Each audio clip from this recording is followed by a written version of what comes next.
Have you ever been betrayed by the person you loved most in the world, only to discover years later that everything you believed was a lie? And the real monster was hiding in plain sight, wearing the face of your own flesh and blood. This is a story about a mother who sold her apartment and shattered her son's dreams, or so he thought, but when the truth finally surfaced, it revealed a web of deception so twisted, so unforgivable, that it would destroy a family forever. If you ready for a tale of betrayal, revenge, and a revelation that will leave you speechless, then stay with me until the very end and dawn. Don't forget to subscribe to this channel, because stories like these, the ones that expose the darkest corners of the human heart, are what we bring you every single day. Now let's begin. The rain hammered against the windows of the old apartment like angry fists demanding to be let in, and inside the living room that had witnessed 3 generations of laughter and tears stood Margaret Chan, a 72-year-old woman with silver hair and tired eyes, holding a folder of documents that would change everything. Her hands trembled not from age, but from the weight of what she was about to do. And as she looked around at the faded wallpaper, the worn furniture, the photographs on the mantel, capturing moments of joy that now felt like they belonged to someone else's life, she wondered if she had the strength to go through with this. The apartment had been her sanctuary, her refuge, after her husband David died 5 years ago, leaving her alone in a world that suddenly felt too big, too cold, too empty. But it had also become her prison, because every corner, every shadow whispered memories of betrayal and lies that she had only recently discovered. And now she had to let it go, not because she wanted to, but because staying here any longer would destroy what little remained of her sanity. She signed the final paper, her signature shaky but determined, and handed it to the real estate agent, who smiled professionally, thanked her, and promised the sale would be finalized within a week. Margaret nodded mechanically, her mind already elsewhere, already preparing for the confrontation she knew was coming, because her son Richard, her only child, the boy she had raised with every ounce of love she possessed, was about to walk through that door, and she knew exactly what he would say. The door burst open with such force that it slammed against the wall, and Richard stormed in, his face flushed with rage, his eyes wild with disbelief, and behind him was his wife Vanessa, a woman Margaret had never trusted from the moment Richard brought her home 10 years ago, with her perfectly styled blonde hair, her designer clothes, her smile that never quite reached her eyes. "Why do you sell the apartment without me?" Richard shouted, his voice cracking with fury. And something else, something that sounded almost like panic. "My wife and I had plans, mother, we had plans." He stood there breathing heavily, his fists clenched at his sides. And Margaret looked at him, really looked at him, and saw not the man he had become, but the boy he used to be, the child who would run to her when he was scared, who would hold her hand in crowded places, who would tell her she was the best mother in the world. And she felt something break inside her chest, something that had been holding on by a thread for far too long. She had raised him alone after David died, when Richard was just 17, had worked 2 jobs to put him through college, had sacrificed everything, her dreams, her youth, her chance at happiness, to give him a better life. And this was what it had come to him, standing in her living room screaming at her about plans he had made without her for the home she had built with her own blood and sweat. Margaret sat down slowly on the old couch, its springs creaking beneath her weight, and she looked up at Richard and Vanessa, who stood before her like prosecutors at a trial, and she said in a voice so calm it was almost frightening, "I sold it because it's mine, and because I no longer wanted it." The words hung in the air, heavy with meaning, and Richard's face twisted with incomprehension and anger. "You no longer wanted it," he repeated, his voice dripping with sarcasm. "This apartment is worth $500,000, mother. It's in the best neighborhood in the city. Vanessa and I were going to move in here after you were gone. And you just sold it without even consulting us. Do you have any idea what you've done?" Margaret felt a cold smile touch her lips, a smile without warmth, without joy. And she said, "I know exactly what I've done, Richard. The first be freed myself." Vanessa stepped forward, her heels clicking sharply on the hardwood floor. And her voice was syrupy sweet, but with an edge of steel beneath it. "Margaret dear, I think you not thinking clearly. Perhaps we should discuss this with your doctor. Have you been taking your medication?" There it was, the insinuation, the subtle accusation that Margaret was senile, confused, incompetent, and Margaret had heard it before in the past few months, ever since she had started asking questions about the money, about the bank accounts, about the things that didn't add up, and each time they had dismissed her concerns with that same patronizing tone, that same fake sympathy.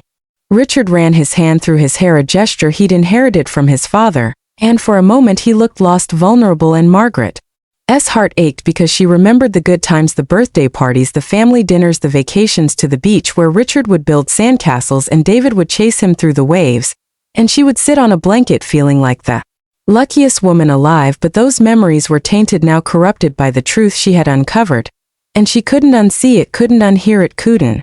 T pretend anymore that everything was fine. Mom, please, Richard said, his voice softer now, almost pleading. Talk to us. What's going on? Why did you do this so suddenly? Margaret took a deep breath, and when she spoke her voice was steady but filled with a sorrow so profound it seemed to echo through the room. I did it because I know, she said simply. I know what you did.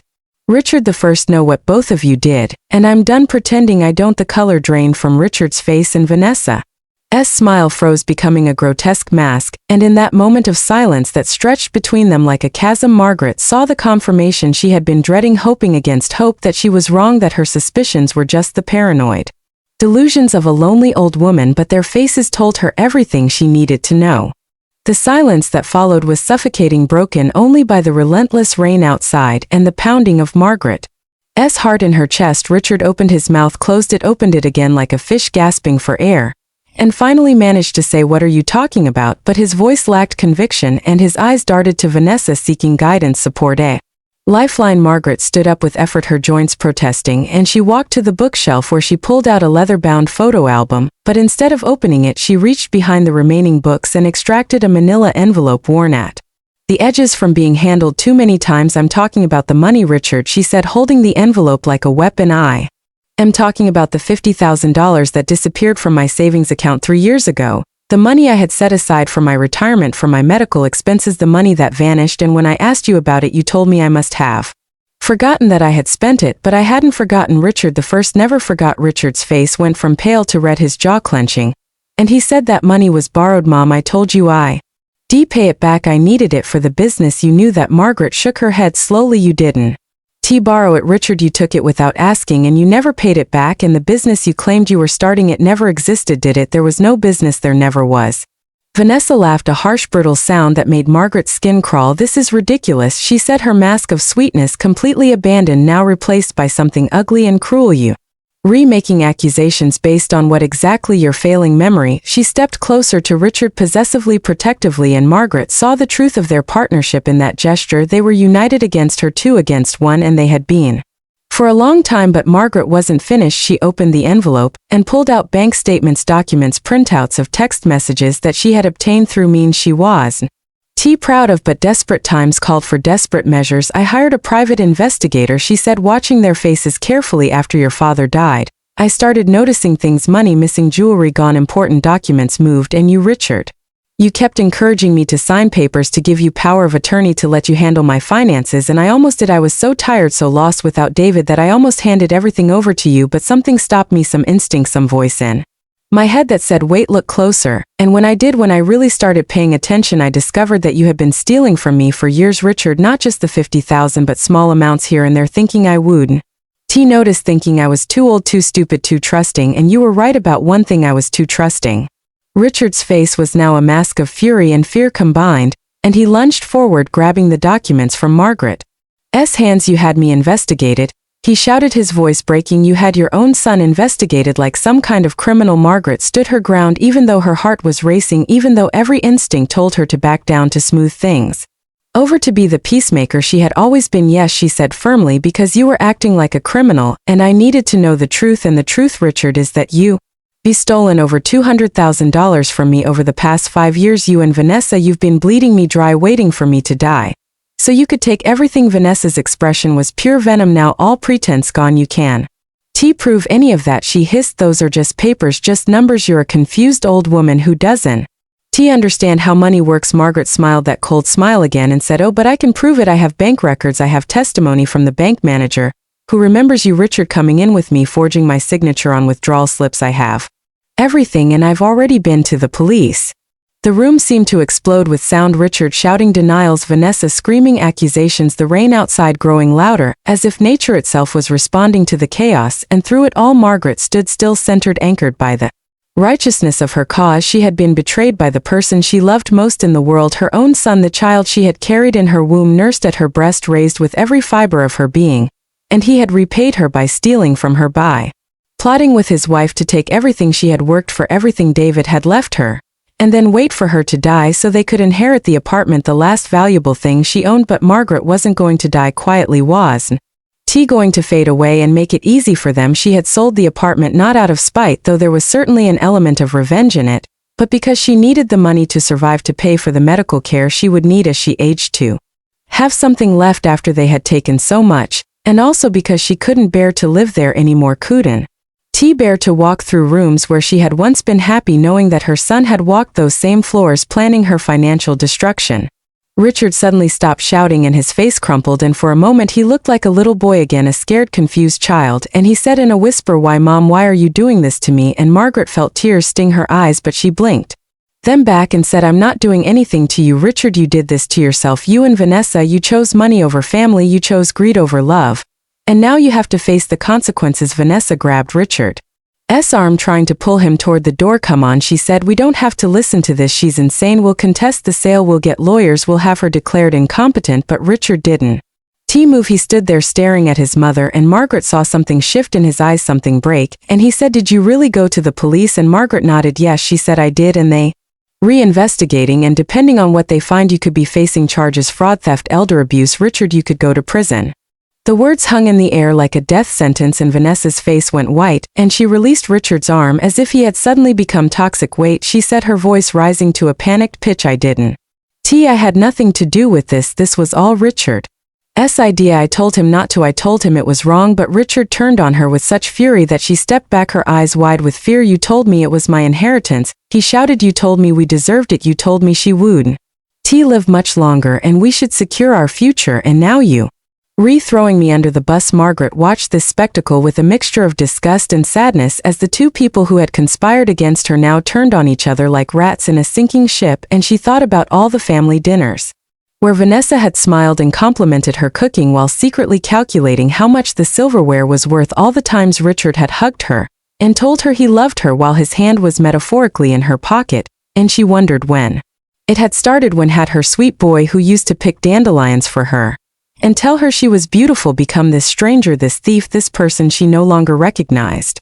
She walked to the window and looked out at the rain-streaked streets below, at the city lights blurring through the water on the glass, and she remembered the day she and David had bought this apartment 35 years ago. They had been so young, so full of hope, so certain that they were building something that would last forever, a home, a family, a legacy, and David had carried her over the threshold even though it wasn't a house, and they had laughed and kissed and christened every room with their love.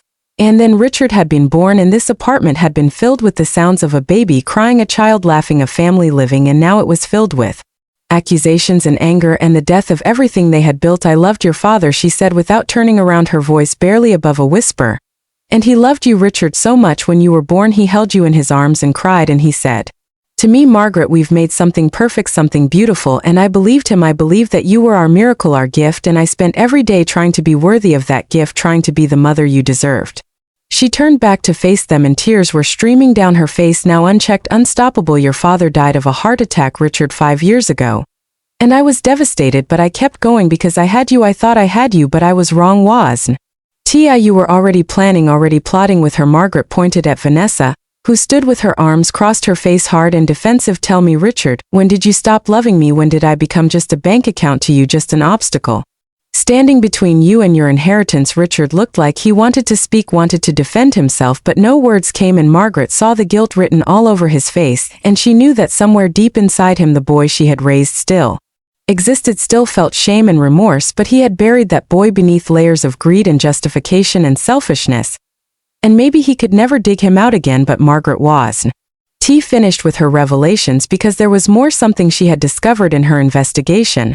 Something that made everything even worse, something that would destroy whatever remained of their relationship forever. She reached into the envelope again and pulled out another document, and she said, "There's something else, Richard, something I found out that I think you should know." Richard looked at her with exhausted, defeated eyes, and said, "What else, Mom? What else could there possibly be?" And Margaret held up the document, which was a copy of David's will, and she said, "Your father left me everything, Richard, the apartment, the savings, the life insurance, everything was in my name alone, and I never told you that because I assumed that eventually when I died it would all go to you anyway. I assumed you would be patient, would wait, would take care of me in my old age, and then inherit what was rightfully yours, but you couldn't wait, could you? You couldn't trust that I would do right by you, so you started taking what you thought was yours by right. But here's the thing, Richard, here's what you didn't know." Margaret's voice grew harder, colder. "Your father changed his will 2 months before he died, and in that new will he left explicit instructions that if anything happened to him, and if you ever showed yourself to be unworthy of the inheritance, he had specific wishes about how his estate should be handled. He wanted the money to go to charity, Richard. He wanted the apartment sold, and the proceeds donated to causes he cared about. He didn't want you to inherit anything if you proved to be a disappointment. Richard staggered backward, as if he had been physically struck, and he gasped, "No, that's not true, Dad would."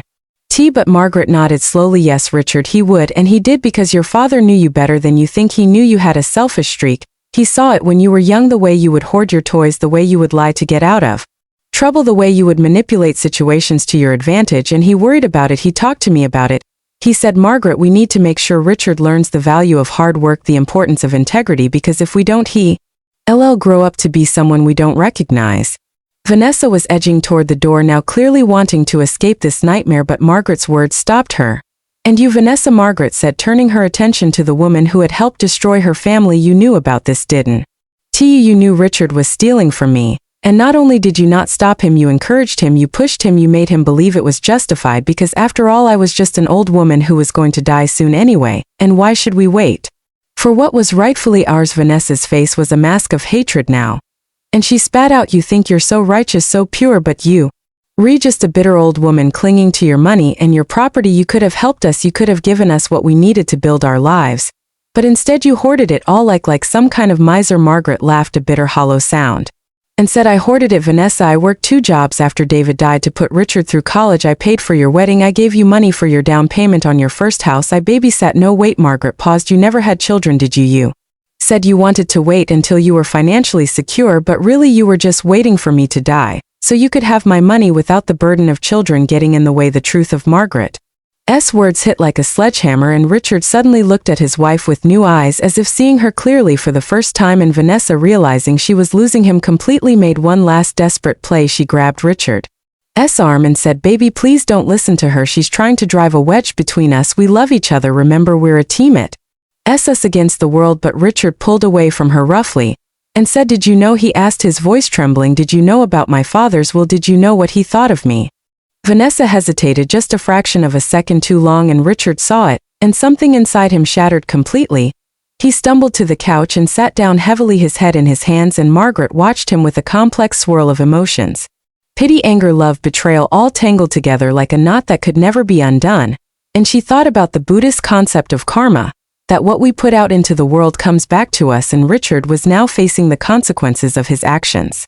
Facing the reality that he had destroyed his relationship with his mother, betrayed his father's memory, and possibly ruined his marriage, all for money that was never going to be his anyway. Margaret sat down beside him, not too close but close enough that she could see his face, and she said softly, "Richard, the first want you to understand something. I didn't sell the apartment to hurt you. I sold it to survive, to have something left after you took so much, and also because I realized that this place, this home that your father and I built, it was never really about the bricks and mortar. It was about the love, the family, the connection, and once that was broken, once I realized you didn't love me the way I loved you, this place became just a building, just walls and floors and a roof, and I didn't need it anymore." Richard looked up at her, his eyes red and swollen, and he said in a broken voice, "I do love you, Mom. I know I messed up, I know I did wrong, but I do love you." And Margaret wanted to believe him, wanted to forgive him, wanted to gather him in her arms the way she did when he was a child and tell him everything would be okay, but she couldn't, because love without trust is just an empty word, and he had destroyed her trust beyond repair.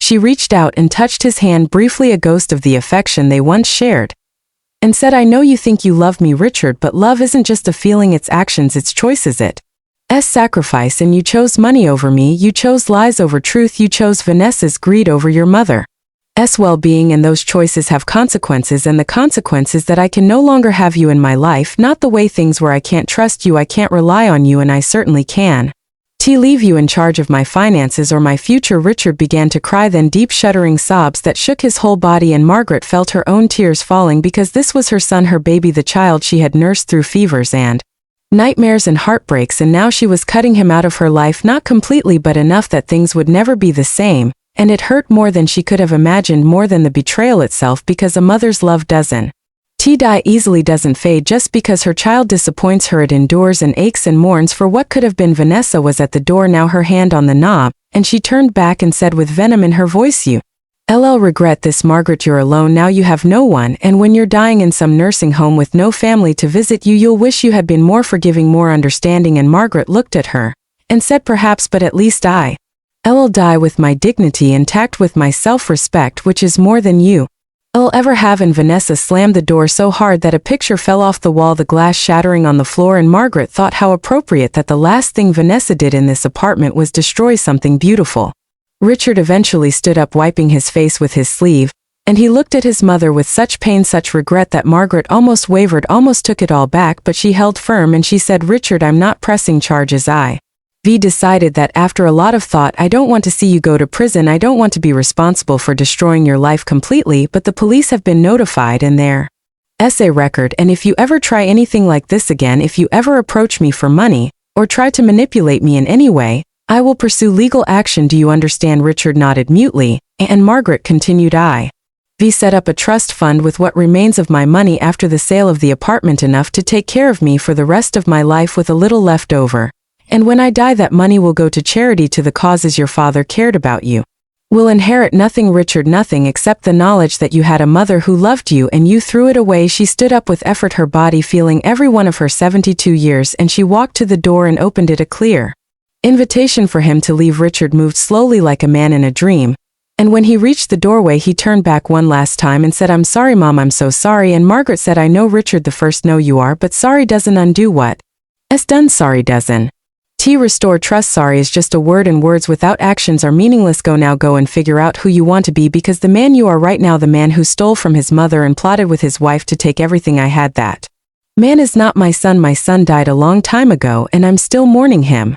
Richard left, then stumbling down the hallway, and Margaret closed the door and locked it and stood there in the sudden silence of her empty apartment, and she felt a strange mixture of grief and relief, grief for the loss of her son, for the death of the family she had tried so hard to build, and relief that she had finally spoken the truth, had finally stood up for herself, had finally said enough. She looked around at the apartment one last time, at the walls that had witnessed so much joy and so much sorrow, and she thought about the Buddhist teaching that attachment is the root of suffering, and she had been attached to this place, to her son, to the idea of family, and that attachment had caused her tremendous pain, but now she was letting go, releasing her grip on what was and opening herself to what could be. She had already arranged to move into a smaller place, a cozy one-bedroom in a retirement community where she would be around people her own age, where she could start fresh, where she could build a new life based not on what she had lost but on what she still had: her health, her mind, her dignity, her self-respect, and yes, a little money to see her through her remaining years. She walked to the window one more time and looked out at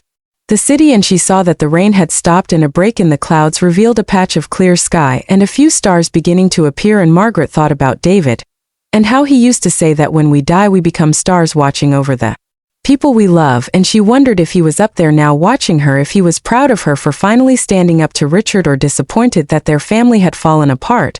But then she decided it didn't matter, because she had done what she needed to do to survive, to maintain her integrity, to refuse to be a victim, and that was enough.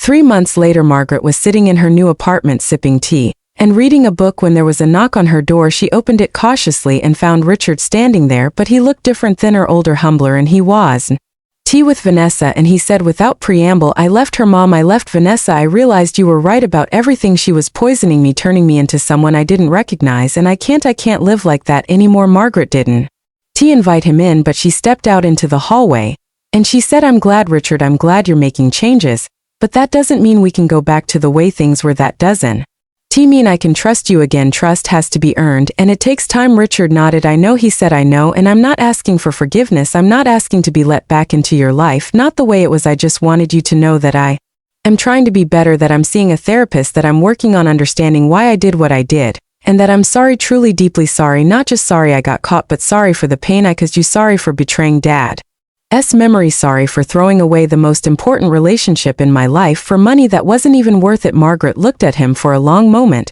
and she saw something in his eyes, something that hadn't been there before: genuine remorse, genuine change, or at least the beginning of it. And she said, okay, Richard, okay, I hear you, and maybe someday, maybe years from now, we can rebuild something, not what we had, but something new, something based on honesty and respect. But that day is not today. Today I need you to leave and give me space, and if you really want to make amends, if you really want to show me you Be changed, then live your life with integrity, treat people with respect, work hard and be honest, and maybe, just maybe, when I'm on my deathbed I'll call for you and we can make our peace, but until then we need to be apart. Richard's eyes filled with tears, but he nodded and said, I understand, Mom, I understand, and I'll wait however long it takes, and I'll try to become the man you and Dad wanted me to be. And he turned and walked away, and Margaret watched him go. And she felt something shift inside her, a tiny crack in the wall she had built around her heart, not enough to let him in, but enough to let in a sliver of hope that maybe redemption was possible, maybe forgiveness could come, maybe families could heal. Even after the deepest betrayals, she went back inside her small cozy apartment and looked around at her new life, and she felt something she hadn't felt in a very long time. Peace, not the peace of resolution or happy endings, but the peace of acceptance, the peace of knowing she had done the right thing, even when it was hard, especially when it was hard. And as she sat down in her comfortable chair and picked up her book, she thought about revenge and how the best revenge isn't destruction or punishment, but living well, building a good life, refusing to be destroyed by those who tried to harm you.